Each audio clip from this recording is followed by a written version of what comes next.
Hi friend, আজই করব বেগুনের আর মাছের তেলের একটা ভাজি। দারুণ লাগে কিন্তু খেতে।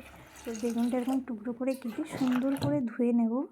আর এই যে মাছের তেলটা একটু নুন হলুদ দিয়ে মাখিয়ে নিলাম, আর কড়াইতে তেল দিয়ে সেই মাছের তেলটা সুন্দর করে ভেজে নেব। এমন যেমন রয়েছে না, এটা ফ্রিজে রাখা হয়েছিল বলে এমনই থেকে শক্ত শক্ত ভাব আসছে তেলটা। তো উঠিয়ে নেবো একই তেলে রসুন ফোড়ন দিয়ে, এবং এই যে সেই কেটে রাখা বেগুনটা সেটা দিয়ে দেবো। রসুনটা যখন লাল লাল ভাজা হয়ে যাবে তখন দিয়ে দেবো। তার মধ্যে পেঁয়াজ কুচি, কাঁচা লঙ্কা ছেড়ে দিয়ে ভালো করে একটু নাড়াচাড়া করে নেব। সেম এর মধ্যে পরিমাণ মতো নুন হলুদ দিয়ে একটু মিশিয়ে ঢাকা দিয়ে দেবো। যখন একটু জল বেরোবে, ওই বেগুনের থেকে একটু সামান্য একটু জল বেরোবে, তখন এরপরে ঢেকে দেবো। এবার ঢাকনিটা উঠিয়ে এই যে সেম এই অবস্থা।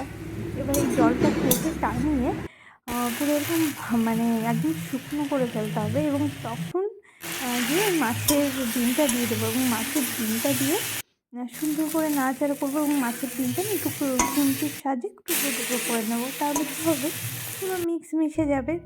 আর এই যে হয়ে গেছে, ব্যাস আমি নামিয়ে নিলাম।